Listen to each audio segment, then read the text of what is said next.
Greetings and welcome to a prayerful pause on this election day.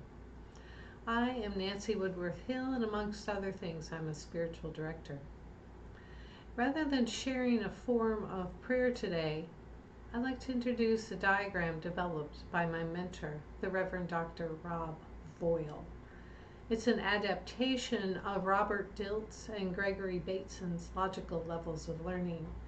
I find much wisdom in it, especially for a current season of great divisiveness in our country. This map is a spiral, and there are 7 domains. From the center outward, these are the source of life, called God or the divine. This life-giving source is lived out in our creativity, our caring, our hospitality, and so on. Moving outward, from the center, the next is purpose. Our purpose is rooted in what we love to do, which can be many different things, and how we are a blessing to others, and we're connected to something greater than ourselves. Next, we find identity. Who are we?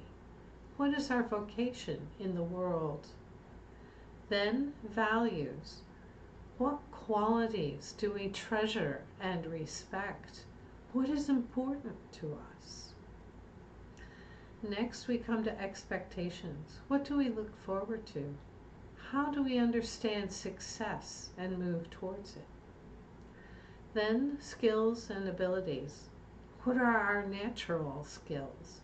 What skills have we practiced and learned? And finally, environment. What is the landscape we live in? Think nature, because it has an impact on us. And what have we developed or built? Think of physical as well as organizational systems, procedures, and so on. This diagram is very helpful in comprehending conflict, so to know where to begin the hard work of resolving it. We know that the further in towards the center of the spiral the conflict is, the more anxiety producing it is. Thus, the conflict over immigration, for instance, is located in the domain of identity. Who are we as a nation? What is our vocation in the world? So we must move to the domains of purpose and the source of life to hold the difficult conversations about our purpose as a nation and how that is to be lived out with regard to this issue. The challenge is we may not agree on our purpose as a nation either. My mentor suggested that in this case the solution lies in working together on a common project or learning to sit in silence together.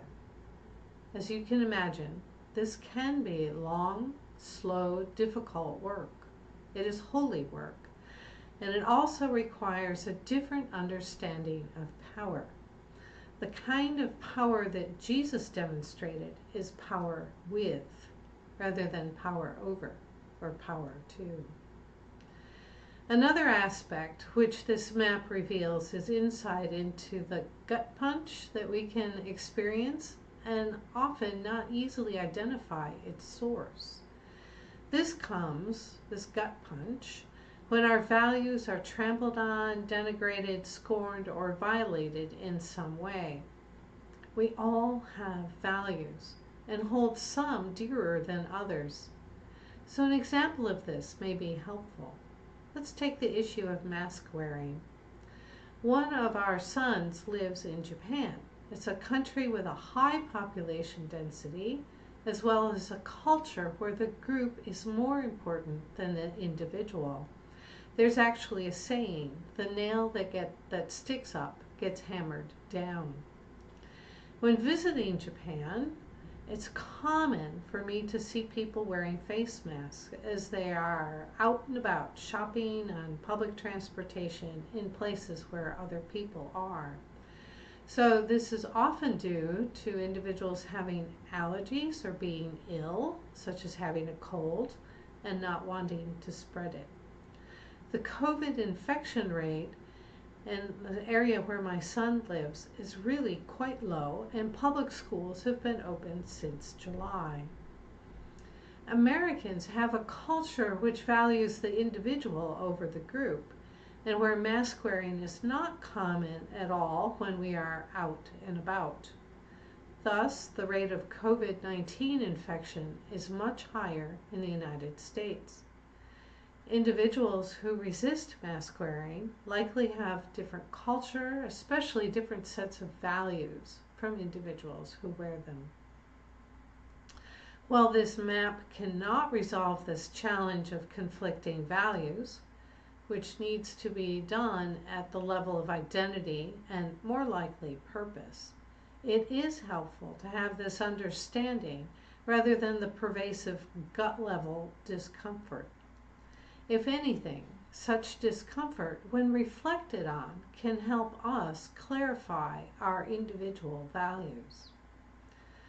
Another aspect to consider is when an individual or a group negatively judges the values of another person or group and adds contempt. This will become the source of alienation. The better path, rather than adding contempt, is actually to add curiosity and together begin to wonder about other possibilities. We also know that when purpose, identity, values, and expectations are not aligned, we do not have integrity.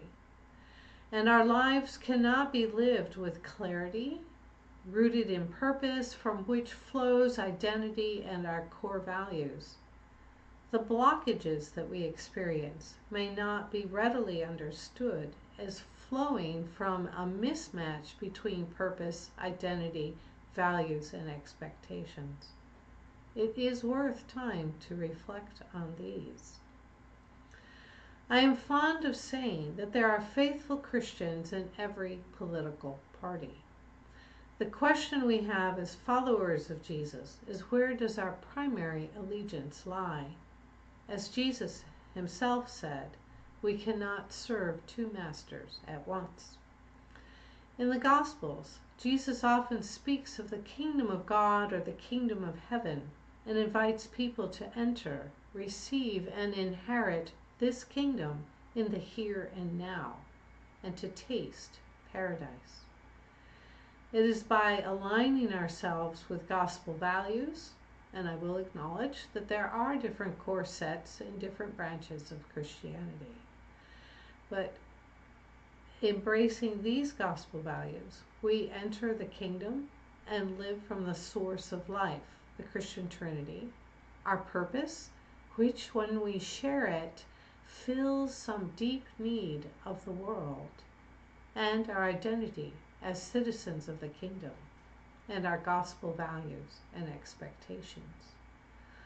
Aligning ourselves in this way is a lifelong challenge, made easier when done in the company of Christian community and doing what I call our inner work. It's worth reflecting on your understanding of Christian values and how they align or not with the values you hold, as well as values that you were given when you were growing up or from peer groups that you may not be able to easily name or point to. No matter who wins this election, there will be large groups of people who experience it as a gut punch, a violation of their values, identity, and purpose. Please consider this when you are with others, and guard your lips, lest you move into contempt and bring about further alienation. This is the country in which we all live, and we need to figure out how to do this with one another. Go in peace.